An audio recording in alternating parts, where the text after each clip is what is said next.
Bismillahirrahmanirrahim. Assalamualaikum warahmatullahi wabarakatuh. Muslimin, muslimat, sahabat-sahabat, mudah-mudahan Allah kurniakan anda kesihatan yang baik, boleh beribadah, terus berpuasa sunat insya-Allah. Muslimin yang saya muliakan, jangan lupa ya sentiasa berdoa, Allahumma barik lana fi Sya'ban wa ballighna Ramadan. Sekarang kita berada di bulan Sya'ban, jadi kita berdoa mudah-mudahan Allah berkati bulan Sya'ban ini dan panjangkan umur kita, panjangkan kita punya umur sampai ke bulan Ramadan yang sangat mulia.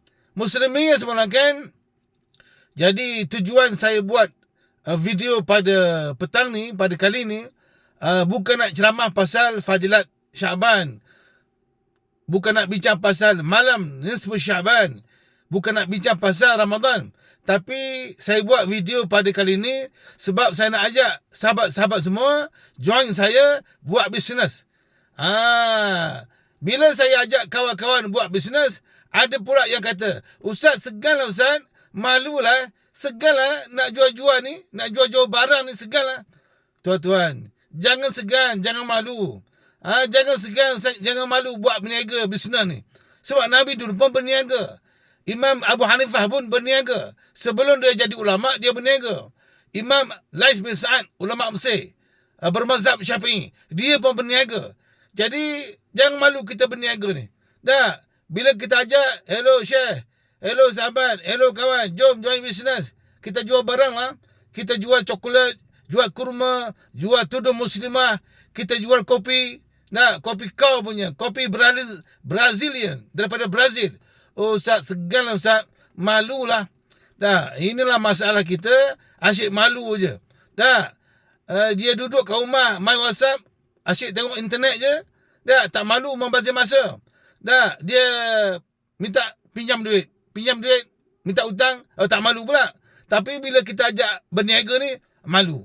Muslimin yang saya mulakan, dah ada juga yang kata, Ustaz, saya tak pandai dah Ustaz nak berniaga ni, malulah. Kamu dah segal lah nak ajak saudara mara, join adik-beradik. Saya tak pandai lah Ustaz internet ni. Jadi banyak sangat dia punya alasannya. Kalau tak pandai, boleh belajar. Mana ada orang terus pandai. Dah. Jadi, kita ambil masa step by step untuk berjaya dalam perniagaan ni.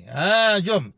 Muslimin sebenarnya, jadi sesiapa yang nak join saya, bisnes menjual kopi Brazilian, menjual coklat Belgium, tuan-tuan boleh hubungi saya.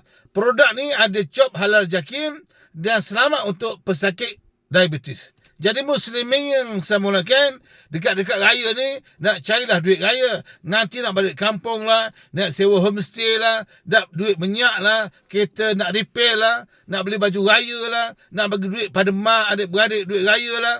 Jadi kalau duit tak ada, raya pun tak berseri. Jadi yang dah ada bisnes, yang dah ada kerja, boleh teruskan bisnes itu, boleh teruskan kerja. Tapi yang ni boleh buat sampingan, boleh buat part time pun okey. Alhamdulillah. Jadi jangan malu, wasabi saya dah untuk tahu more detail tentang bisnes ni insya-Allah. Jadi tak rugi kalau kita mencuba. Dah, kalau kita cuba-cuba gagal, lebih baik daripada langsung tak buat apa-apa. Langsung tak buat apa-apa. Dah, kita ni muslimin yang sama kan, kadang-kadang kalau kita rajin sangat, dah semua benda kita buat. Kita lah AJK surau, kita lah AJK taman, kita lah bisnes, kita lah persatuan ini banyak sangat, rajin sangat. Orang mengata juga, oh dia ni nak glamour lah ni, dia ni nak menunjuk-nunjuk lah ni. Nah, buat macam-macam pun orang mengata. Tak buat apa pun, tidur kat rumah pun orang mengata dia ni pemalas lah. Jadi kita kena lari daripada persepsi itu. Kita berniaga mencari rezeki yang halal ikut sunnah Nabi. Nabi-Nabi dulu pun berniaga. Nabi Ibrahim berniaga, Nabi Musa menjual kambing, Nabi Idris menjahit, Nabi Daud dia buat ni besi-besi alat senjata ni. Jadi berniaga ni sunnah para sahabat Nabi. Jadi janganlah kita malu nak berniaga. Dia malu sekejap je. Bila dah masuk, dah ada income, nampak dia punya hasilnya, hilang malu insyaAllah. Jadi tuan-tuan, jangan lupa wasabi saya, Ustaz Abu Hassan. Saya nak ajak tuan-tuan untuk bersama kita menjana ekonomi ummah, mencari redha Allah. Dan insyaAllah nanti senang kita nak berinfak, nak menderma. Follow saya di TikTok, Ustaz Abu Hassan. Assalamualaikum. Allahu Akbar. Tercabut cembuh mata. Jumpa lagi. Bye.